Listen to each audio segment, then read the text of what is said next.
നമ്മളെ നാട് എത്ര നന്നാവണമെന്ന് വെച്ചാൽ നമ്മളെ നാട്ടുകാർ വിചാരിക്കണം. ഇതിനകത്ത് കൊണ്ട് എറിയുന്നത് സാധാരണഗതി പറയുന്നത് വീട്ടിലെ വേസ്റ്റ് എനിക്ക് ചുരുക്കമായിരിക്കും, ചെറിയ ചെറിയ ഇതൊക്കെ വരുള്ളൂ. വലിയ വലിയ ചാക്കുകൾ എന്തായാലും വീടുകളിൽ നിന്ന് ആരും കൊണ്ടുവരില്ല, കടകളിൽ നിന്നൊക്കെ കൊണ്ടുവരുന്നതാണ് ഏറ്റവും വലിയ പ്രശ്നങ്ങൾ. ഇച്ചിരി ബഹുമാനം കാണിക്കുക ഈ വെള്ളത്തിനോട്, വെള്ളത്തിൽ എറിയാതിരിക്കുക, അതാണ് ഏറ്റവും വലിയ കാര്യം. ഈ കണ്ടതും കടുത്തതും പുഴുത്തതും ഒക്കെ കൊണ്ടുവന്ന് നമ്മളെ കൊല്ലാൻ വേണ്ടി ഇതിനകത്ത് എടുത്തിരുന്നത് അത് മാത്രം ഒന്ന് ഒഴിവാക്കി കിട്ടിയ ആ ഒരു ഉപകാരം ചെയ്യുക.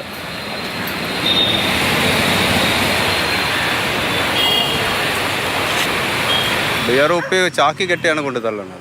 പിന്നെ പൂച്ച എത്തത്, പട്ടി എത്തത് എല്ലായിടത്തും ഇല്ലായിട്ടാണ് ആളുകൾ തള്ളുന്നത്.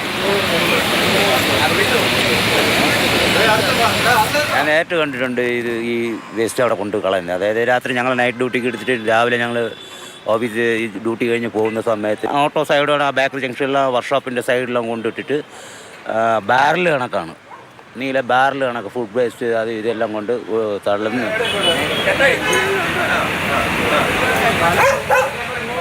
കോർപ്പറേഷനിൽ നിന്ന് വേറെ ആനുകൂല്യങ്ങളൊന്നും കിട്ടുന്നില്ല. അതായത് ഒരു രോഗം വന്നാലേ അതൊന്നും വന്നാലേ നമുക്ക് ജോലി ചെയ്യുന്ന ദിവസത്തെ ശമ്പളം 146 രൂപയ്ക്ക് ശമ്പളത്തിന് കയറിയതാണ് പണ്ട്. അവിടെ നിന്ന് ഇപ്പം ഒരു 600 ചില്ലുവാൻ രൂപ ശമ്പളം ഉണ്ട്. എന്നാലും ചെയ്യുന്ന ദിവസത്തെ ശമ്പളമേ ഉള്ളൂ, രോഗമായാൽ അതില്ല. ഞങ്ങൾ നാട്ടുകാർ പുച്ഛിക്കുന്നുമുണ്ട്. കാണുന്നവർ ചിലർ തിരിഞ്ഞ് അങ്ങോട്ട് ചെന്നിട്ട് തുപ്പിയിട്ട് പോകും. ചില വേസ്റ്റ് അങ്ങനെ ഇങ്ങനെ കൈ കൊണ്ട് വാരി എടുക്കുന്ന കാണുമ്പോൾ ഒരുപാട് വിഷയങ്ങളുണ്ട്. ചിലയിടത്ത് നമ്മൾ വേസ്റ്റ് കിട്ടിയിരിക്കുന്ന വേസ്റ്റ് വാരി എടുക്കുമ്പോൾ ഞങ്ങൾ കൊണ്ടിട്ടതാണെന്നും പറഞ്ഞുകൊണ്ട് തിരിച്ച് ഞങ്ങളെ പ്രതികരിച്ച് അടിക്കാൻ വരുന്നവരും ഉണ്ട്.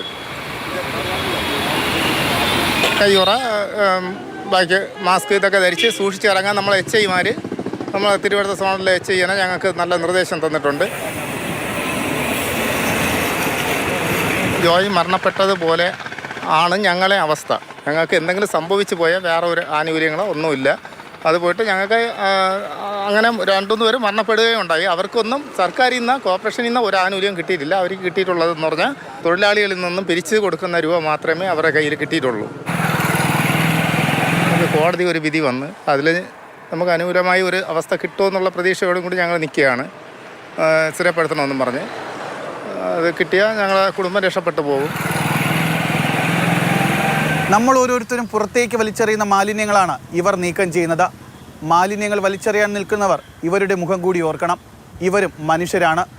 ചെയ്യുന്ന ജോലിക്ക് സുരക്ഷിതത്വവും ന്യായമായ വേതനവും മാത്രമാണ് ഇവരുടെ ആവശ്യം. പ്രേം ശശിക്കൊപ്പം ജിബിൻ JB, മാതൃഭൂമി ന്യൂസ്, തിരുവനന്തപുരം.